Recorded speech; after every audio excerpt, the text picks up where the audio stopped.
Friends, ഞാൻ doctor Shani. Welcome to doctor Shani's kitchen. ഇന്ന് ഞാൻ വന്നിരിക്കുന്നത് ആർക്കും വളരെ എളുപ്പത്തിൽ തയ്യാറാക്കാൻ പറ്റുന്ന ഈസി ആയിട്ടുള്ള ഒരു ഇൻസ്റ്റന്റ് പാലപ്പത്തിന്റെ റെസിപ്പിയുമായിട്ടാണ്. നമ്മൾ സാധാരണ അരി അരച്ച് തേങ്ങാപ്പാലൊക്കെ ചേർത്താണ് പാലപ്പം തയ്യാറാക്കാറ്. അതിൽ നിന്ന് വ്യത്യസ്തമായിട്ട് വളരെ ഈസി ആയിട്ട് തയ്യാറാക്കാൻ പറ്റുന്ന, എന്നാൽ നല്ല ടേസ്റ്റി ആയിട്ട് ഇതുപോലെ അരികൊക്കെ നല്ല ലേസ് പോലെ ക്രിസ്പി ആയിട്ട് കിട്ടുന്ന, നടുഭാഗമൊക്കെ നല്ല സോഫ്റ്റ് ആയിട്ടുള്ള ഈ ഒരു പാലപ്പം എങ്ങനെയാണ് തയ്യാറാക്കുന്നതെന്ന് നോക്കാം. അപ്പോൾ നമുക്ക് ഇൻസ്റ്റന്റ് പാലപ്പം തയ്യാറാക്കാനായിട്ട് തുടങ്ങാം. അതിനായിട്ട് ഞാനിവിടെ 2 കപ്പ് വറുത്ത അരിപ്പൊടിയാണ് എടുത്തിരിക്കുന്നത്. അപ്പോൾ ഞാനിവിടെ എടുത്തിരിക്കുന്ന പൊടി വളരെ നൈസായിട്ടുള്ള പത്തിരി, അപ്പം, ഇടിയപ്പം ഒക്കെ തയ്യാറാക്കാൻ ഉപയോഗിക്കുന്ന വറുത്ത അരിപ്പൊടിയാണ്. ഞാൻ എടുത്തിരിക്കുന്നത് കടയിൽ നിന്ന് വാങ്ങിയ ഒരു ഡബിൾ ഹോഴ്സിൻ്റെ അപ്പത്തിൻ്റെ പൊടിയാണ്. അപ്പോൾ നിങ്ങളുടെ കയ്യിൽ ഏത് ബ്രാൻഡായാലും കുഴപ്പമില്ല. വറുത്ത നൈസായിട്ടുള്ള അരിപ്പൊടിയാണ് നമുക്ക് ആവശ്യം. ഇത് അളവ് എന്ന് പറയുന്നത് ഞാൻ എടുത്തിരിക്കുന്നത് 2 കപ്പാണ്. ഏത് മെഷർമെൻറ്റ് കപ്പിലാണോ നിങ്ങൾ അരിപ്പൊടി അളന്നെടുക്കുന്നത് അതിനനുസരിച്ച് വേണം. ഞാൻ എപ്പോഴും പറയാറുള്ളത് പോലെ ബാക്കിയുള്ള ഇൻഗ്രീഡിയൻസും അതേപോലെ തന്നെ അളന്നെടുക്കുക. അപ്പോൾ നമുക്കിത് മാറ്റി വയ്ക്കാം. ഇനി നമുക്കിതിലേക്ക് വേണ്ടത് വേവിച്ച ചോറാണ്. ചോറ് ഞാനിവിടെ എടുത്തിരിക്കുന്നത് 1 കപ്പാണ്. ഏത് കപ്പിലാണോ അരിപ്പൊടി അളന്നത് അതേ കപ്പിൽ 2 കപ്പ് അരിപ്പൊടിക്ക് 1 കപ്പ് ചോറാണ് എടുത്തിരിക്കുന്നത്. അപ്പോൾ എൻ്റെ കയ്യിൽ ഞങ്ങളിവിടെ സാധാരണ ചോറ് വെക്കുന്നത് മട്ട അരിയാണ്. അതുകൊണ്ടാണ് ഞാൻ ഈ റൈസ് എടുത്തിരിക്കുന്നത്. നല്ല തൂവെള്ള ജയ അരിയൊക്കെ ആണെങ്കിൽ നിങ്ങൾ തയ്യാറാക്കുന്ന അപ്പത്തിനും നല്ല വെള്ള കളറായിരിക്കും. നിങ്ങളുടെ കയ്യിലുള്ള അരിക്ക് അനുസരിച്ച് നിങ്ങൾക്ക് തയ്യാറാക്കാം. ഞാൻ ഈ അരി ഉപയോഗിച്ചിട്ടാണ് ഇന്ന് അപ്പം തയ്യാറാക്കുന്നത്. 1 കപ്പ് ചോറ് വേവിച്ചത്.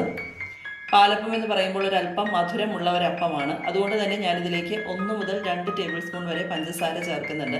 ഇവിടെ ഞങ്ങൾക്ക് അധികം മധുരം ഇഷ്ടമില്ലാത്തതുകൊണ്ട് ഞാനിവിടെ 1 ടേബിൾ സ്പൂൺ പഞ്ചസാരയാണ് അളന്നെടുത്ത് വെച്ചിരിക്കുന്നത്. അപ്പോൾ നിങ്ങൾക്ക് മധുരം കുഴപ്പമില്ല എങ്കിൽ 2 ടേബിൾ സ്പൂൺ വരെ ഇതിലേക്ക് പഞ്ചസാര ചേർക്കാവുന്നതാണ്. ഈ മാവിലേക്ക് ആവശ്യമായ ഉപ്പ് ചേർക്കാം. ഞാനിവിടെ 1 ടീസ്പൂണോളം ഉപ്പ് എടുത്ത് വെച്ചിട്ടുണ്ട്. ആവശ്യത്തിനനുസരിച്ച് ഉപ്പ് ചേർത്ത് കൊടുക്കാം. ഇനി നമ്മൾ ഇതിലേക്ക് ചേർക്കുന്നത് ഇൻസ്റ്റന്റ് ഈസ്റ്റ് ആണ്. നമ്മൾ പെട്ടെന്ന് തന്നെ നമ്മുടെ മാവ് പൊന്തി കിട്ടണമെങ്കിൽ 1/2 ടീസ്പൂൺ മുതൽ 1 ടീസ്പൂൺ വരെ ഈസ്റ്റ് ഇതിലേക്ക് ചേർക്കാം. ഒരുപാട് ആളുകൾ കഴിഞ്ഞ റവ അപ്പത്തിന്റെ വീഡിയോ അപ്ലോഡ് ചെയ്ത സമയത്ത് ചോദിച്ചിരുന്നു, ഈസ്റ്റ് ചേർക്കുന്നത് ആരോഗ്യത്തിന് ഹാനികരമല്ലേ എന്ന്. ഈസ്റ്റ് ആരോഗ്യത്തിന് ഹാനികരമാണെന്ന് ശാസ്ത്രീയമായി തെളിയിക്കപ്പെട്ടിട്ടില്ല. മാത്രമല്ല 1-2 ടൈപ്പിലുള്ള ഈസ്റ്റുകളുണ്ട്. സാധാരണ ബ്രൂയിൻ ഈസ്റ്റ് എന്ന് പറയുന്ന ഈസ്റ്റാണ് നമ്മൾ ബിയർ പോലുള്ള ആൽക്കഹോളൊക്കെ പുളിപ്പിച്ചെടുക്കുന്നതിനായിട്ട് ഉപയോഗിക്കുന്നത്.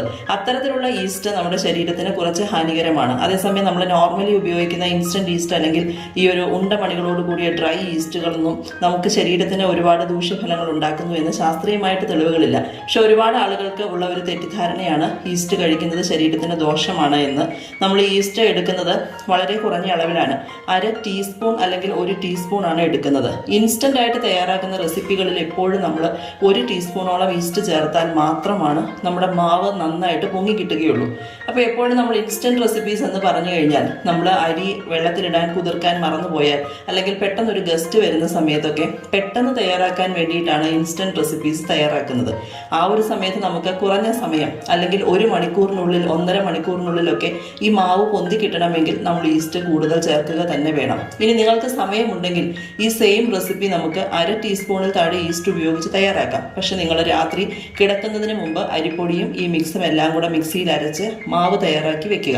അതിനുശേഷം രാവിലെ അപ്പം ചുട്ടെടുത്ത് കഴിഞ്ഞാൽ നല്ല പെർഫെക്റ്റ് ആയിട്ട് തന്നെ ഈ ഒരു റെസിപ്പി ചെയ്തെടുക്കാൻ പറ്റും. പക്ഷെ ഞാനിന്ന് ഇൻസ്റ്റന്റ് ആയിട്ട് കാണിക്കുന്നത് കൊണ്ടാണ് ഇത്രയും ഈസ്റ്റ് എടുത്തിരിക്കുന്നത്.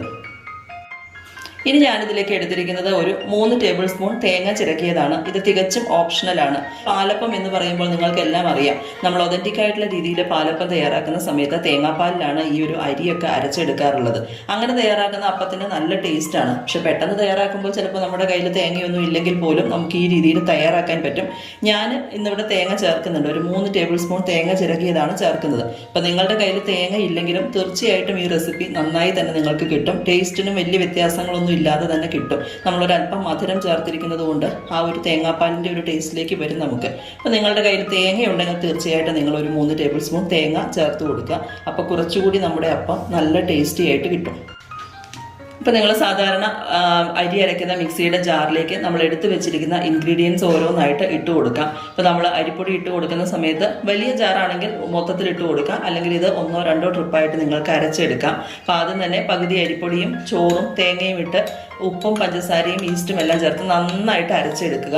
അപ്പോൾ നമ്മൾ ഇതിനകത്തേക്ക് വെള്ളത്തിൻ്റെ അളവ് എന്ന് പറയുന്നത് ഞാനിവിടെ എടുത്തിരിക്കുന്നത് 2 കപ്പ് വറുത്ത അരിപ്പൊടിയാണ്. മാക്സിമം ഒരു 2.5 ഗ്ലാസ് വെള്ളം മാത്രമേ നിങ്ങൾ ഇതിലേക്ക് ചേർക്കാവൂ. സാധാരണ നമ്മൾ തയ്യാറാക്കുന്ന പാലപ്പത്തിൻ്റെ റെസിപ്പിയിൽ ആ മാവ് എപ്പോഴും കുറച്ച് ലൂസ് ആയിരിക്കും. അപ്പോഴാണ് നമുക്ക് കുഴിയുള്ള അപ്പച്ചട്ടിയിൽ ഒന്ന് ചുറ്റിച്ചെടുക്കാൻ പറ്റുക. പക്ഷേ ഈ ഒരു ഇൻസ്റ്റൻറ്റ് മാവിൻ്റെ അപ്പത്തിൻ്റെ റെസിപ്പി എന്ന് പറയുന്നത് നമുക്ക് ഒരുപാട് ലൂസ് ആയിട്ടുള്ള ബാറ്റർ പറ്റില്ല.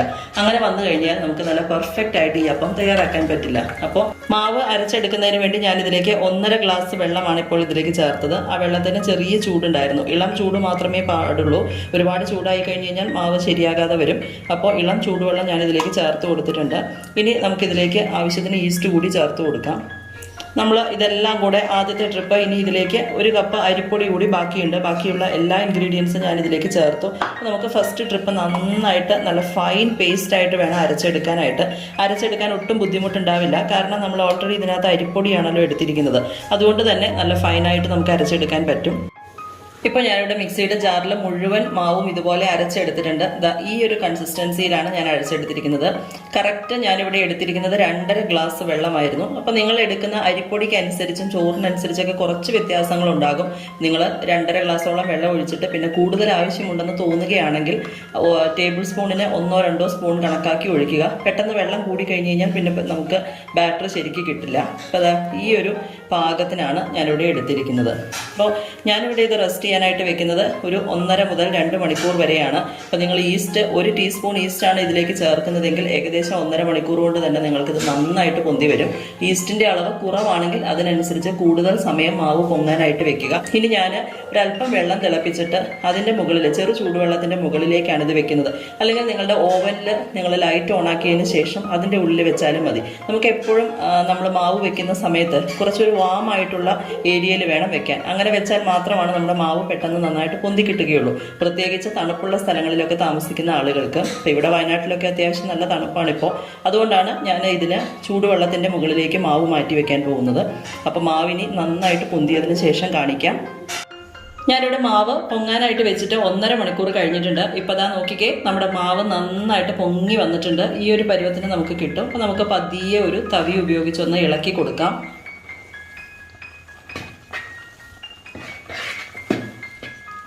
ഒരുപാട് നമ്മൾ ഓവറായിട്ട് മിക്സ് ചെയ്ത് അത് നന്നായിട്ട് ഒരുപാട് താന്നു പോകേണ്ട ആവശ്യമില്ല. നമ്മൾ ഓൾറെഡി ഇതിനകത്ത് ഉപ്പൊക്കെ ചേർത്തതാണ്. അപ്പോൾ ഇത്രയും മാത്രം മതിയാകും. ഇനി നമുക്ക് ഓരോന്നായിട്ട് അപ്പം ചുട്ടെടുക്കാം. ഞാനിന്നിവിടെ പാലപ്പം തയ്യാറാക്കുന്നത് ഇതുപോലുള്ള ഇരുമ്പ് ചട്ടിയിലാണ്. അപ്പോൾ ചട്ടി ഓൾറെഡി ഞാൻ ചൂടാക്കാൻ വെച്ചിട്ടുണ്ട്. ഒരല്പം എണ്ണ തൂക്കണം നമ്മൾ ഇതുപോലുള്ള ഇരുമ്പ് ചട്ടിയിൽ തയ്യാറാക്കുമ്പോൾ. ഞാൻ നോൺ സ്റ്റിക്കിൻ്റെ ചട്ടിയിലും തയ്യാറാക്കാറുണ്ട്. നോൺ സ്റ്റിക്കിൻ്റെ ചട്ടിയിൽ തയ്യാറാക്കുന്ന സമയത്ത് എനിക്ക് അത്ര പെർഫെക്റ്റ് ആയിട്ട് കിട്ടാറില്ല. ചില ചട്ടികളിൽ നന്നായിട്ട് നമ്മൾ അപ്പം ചുടുന്ന സമയത്ത് കിട്ടും, ചിലതിനകത്ത് അത്ര നന്നായിട്ട് കിട്ടില്ല. എനിക്ക് എപ്പോഴും ഇതുപോലുള്ള ഇരുമ്പിൻ്റെ ചട്ടിയിലൊക്കെ തയ്യാറാക്കുമ്പോഴാണ് കുറച്ചുകൂടി പെർഫെക്റ്റ് ആയിട്ട് തോന്നിയിട്ടുള്ളത്. അപ്പോൾ ഞാൻ ഇന്ന് ഈ ഒരു ചട്ടിയിലാണ്. അപ്പോൾ എൻ്റെ കയ്യിലുള്ളതൊരു കുഞ്ഞൻ ചട്ടിയാണ്. ഈ ഒരു ചട്ടി ഞാൻ ഇവിടെ അടുത്തുള്ള ഒരു ഷോപ്പിൽ നിന്ന് വാങ്ങിയതാണ്. ഇതിനു മുന്നത്തെ ഒരു പാലപ്പത്തിൻ്റെ റെസിപ്പിയിലെ വീഡിയോയിൽ ഞാനിത് പറഞ്ഞിട്ടുണ്ട്. ഒരുപാട് പേര് ഈ ചട്ടി എവിടെ നിന്നാണ് കിട്ടുന്നതെന്നൊക്കെ ചോദിച്ചിട്ടുണ്ട്. എനിക്ക് തോന്നുന്നു എല്ലായിടത്തും സൂപ്പർ മാർക്കറ്റുകളിലൊക്കെ നമുക്കിത് അവൈലബിൾ ആണ്. ഇതുപോലെ തന്നെയുള്ള ഒരല്പം കൂടെ വലിയ ഒരു ചട്ടി ഞാൻ മേടിച്ചിട്ടുണ്ട്. ഈ ഒരു ഇരുമ്പ് ചട്ടി എങ്ങനെയാണ് മയക്കുന്നത്, അത് സീസൺ ചെയ്യുന്നത് എങ്ങനെയാണ്, അതിനെക്കുറിച്ചുള്ള വീഡിയോസ് ഞാൻ ഒരെണ്ണം അപ്ലോഡ് ചെയ്യുന്നുണ്ട് അധികം താമസിയാതെ തന്നെ. ഇപ്പം നമ്മുടെ പാലപ്പം അതിൻ്റെ സൈഡൊക്കെ നല്ല ഒരു ബ്രൗൺ കളറിൽ നല്ല ലേസൊക്കെ ആയിട്ട് വന്നിട്ടുണ്ട്. ഇപ്പം ഇരുമ്പ് ചട്ടി ആയതുകൊണ്ട് തന്നെ നന്നായിട്ട് സീസൺ ചെയ്ത് അല്പം എണ്ണമയം ഉണ്ടെങ്കിൽ മാത്രമാണ് നമുക്കിത് വിട്ട് കിട്ടുകയുള്ളൂ. നോൺ സ്റ്റിക്ക് ആണെങ്കിൽ നമുക്ക് പെട്ടെന്ന് തന്നെ കിട്ടും. അപ്പോൾ അതാ നല്ല ക്രിസ്പി ആയിട്ടുള്ള ലേസോട് കൂടിയ നല്ല സോഫ്റ്റ് ആയിട്ടുള്ള പാലപ്പം അതാ തൊടുമ്പോൾ തന്നെ പൊടിഞ്ഞു പോകുന്നുണ്ട്. അത്രയ്ക്ക് ക്രിസ്പിയാണ്. അപ്പോൾ നമ്മുടെ ആദ്യത്തെ അപ്പം ഇവിടെ റെഡി ആയിട്ടുണ്ട്. അപ്പോൾ ബാക്കിയുള്ള മുഴുവൻ മാവും നമുക്കിതുപോലെ തന്നെ ചുട്ടെടുക്കാം. ഓൾറെഡി ഞാൻ എൻ്റെ ചാനലിൽ ഇതിനു മുമ്പ് അരി അരച്ച് എങ്ങനെയാണ് ഒതന്റിക് ആയിട്ടുള്ള രീതിയിൽ പാലപ്പം തയ്യാറാക്കുന്നത് എന്നതിൻ്റെ ഒരു വീഡിയോ അപ്ലോഡ് ചെയ്തിട്ടുണ്ട്. അപ്പോൾ ആ രീതിയിൽ തയ്യാറാക്കാൻ ആഗ്രഹമുള്ള ആളുകൾക്ക് ഞാൻ ആ വീഡിയോയുടെ ലിങ്ക് താഴെ ഡിസ്ക്രിപ്ഷൻ ബോക്സിൽ കൊടുക്കുന്നതാണ്. നിങ്ങൾ അതൊന്ന് കണ്ടു നോക്കുക. ഇത് വളരെ ഇൻസ്റ്റന്റ് ആയിട്ട് പെട്ടെന്ന് തയ്യാറാക്കാൻ പറ്റുന്ന പാലപ്പത്തിൻ്റെ റെസിപ്പിയാണ്. അപ്പോൾ നിങ്ങൾ 2 രീതിയിലും തയ്യാറാക്കി നോക്കുക. ഈ ഒരു പാലപ്പത്തിൻ്റെ കൂടെ കഴിക്കാൻ പറ്റുന്ന നല്ല ടേസ്റ്റി ആയിട്ടുള്ള ഒരു ഫിഷ് മോളിയുടെയും അതുപോലെ തന്നെ മട്ടൺ സ്റ്റൂവിൻ്റെയും ഒക്കെ റെസിപ്പി ഞാൻ ഇതിന് മുന്നേ ചാനലിൽ അപ്ലോഡ് ചെയ്തിട്ടുണ്ട്. ഇന്നത്തെ ഈ ഒരു അപ്പത്തിൻ്റെ കൂടെ ഞാനിവിടെ തയ്യാറാക്കിയിരിക്കുന്നത് ഒരു വെജിറ്റബിൾ സ്റ്റൂ ആണ്. അപ്പോൾ അടുത്ത വീഡിയോയിൽ ഞാൻ ഈ വെജിറ്റബിൾ സ്റ്റൂവിൻ്റെ റെസിപ്പി അപ്ലോഡ് ചെയ്യുന്നതാണ്. അപ്പോൾ അതിന് മുന്നത്തെ വീഡിയോസൊക്കെ കാണാത്തവരുണ്ടെങ്കിൽ തീർച്ചയായിട്ടും ഞാൻ അതിൻ്റെ ലിങ്ക് ഡിസ്ക്രിപ്ഷൻ ബോക്സിൽ കൊടുക്കുന്നതാണ്. നിങ്ങൾ എല്ലാവരും വീഡിയോ കാണുക. അതുപോലെ ഇന്നത്തെ ഈ ഒരു ഇൻസ്റ്റന്റ് അപ്പത്തിന്റെ റെസിപ്പി നിങ്ങൾക്ക് എല്ലാവർക്കും ഇഷ്ടമായി കാണുമെന്ന് ഞാൻ കരുതുന്നു. പെട്ടെന്ന് തയ്യാറാക്കാൻ പറ്റും, നല്ല ടേസ്റ്റിയുമാണ്. ഇഷ്ടമായാൽ ലൈക്ക് ചെയ്യാനും ഷെയർ ചെയ്യാനും മറക്കരുത്. അപ്പം ഞാനിവിടെ മുഴുവൻ പാലപ്പവും ഇതുപോലെ തന്നെ ചുട്ടെടുത്തിട്ടുണ്ട്. അപ്പോൾ നമുക്ക് ഏകദേശം ഈ ഒരു 2 കപ്പ് അരിപ്പൊടി ഉപയോഗിച്ച് ഞാനിവിടെ തയ്യാറാക്കിയിരിക്കുന്നത് ഒരു 12-13 പാലപ്പമാണ്. അപ്പോൾ ഞാനിവിടെ ഉപയോഗിച്ചിരിക്കുന്ന അപ്പച്ചട്ടി വളരെ ചെറിയ സൈസാണ്, അതുകൊണ്ടാണ് എനിക്ക് ഇത്രയും കിട്ടിയത്. അപ്പോൾ നിങ്ങൾ ഉപയോഗിക്കുന്ന നോൺ സ്റ്റിക്കിന്റെ ചട്ടിയോ അല്ലെങ്കിൽ വലിപ്പമുള്ള ചട്ടിയാണെങ്കിൽ നമുക്ക് ഇതിൽ നിന്ന് കുറച്ച് കുറവായിരിക്കും കിട്ടുക. ഇപ്പം എത്രമാത്രം പാലപ്പം വേണോ അതിനനുസരിച്ച് മെഷർമെന്റ്സിൽ വ്യത്യാസം വരുത്തി ചെയ്യാം. അതുപോലെ തന്നെ നമ്മൾ ചുട്ടെടുക്കുന്ന സമയത്ത് മുഴുവനായിട്ട് നമുക്ക് ഈ മാവ് വേണ്ട എന്നുണ്ടെങ്കിൽ ബാക്കി വരുന്ന മാവ് നമുക്കൊരു കണ്ടെയ്നറിലാക്കി ഫ്രിഡ്ജിൽ സൂക്ഷിക്കാം. അതിനുശേഷം എപ്പോഴാണോ അപ്പം തയ്യാറാക്കേണ്ടത് ആ സമയത്ത് പുറത്തെടുത്ത് വെച്ച് മാവിൻ്റെ തണുപ്പൊന്ന് കുറഞ്ഞതിന് ശേഷം അപ്പം ചുട്ടെടുത്താൽ ഇതുപോലെ തന്നെ നല്ല ക്രിസ്പി ആയിട്ടുള്ള പാലപ്പം നമുക്ക് തയ്യാറാക്കാൻ പറ്റും. ആദ്യമായി ആരെങ്കിലും എൻ്റെ ചാനൽ സബ്സ്ക്രൈബ് ചെയ്യാതെ കാണുന്നവരുണ്ടെങ്കിൽ ദയവായി ഒന്ന് സബ്സ്ക്രൈബ് ചെയ്യുക. വീണ്ടും പുതിയൊരു വീഡിയോയുമായി വരുന്നത് വരെ stay tune. Thank you for watching my video. By.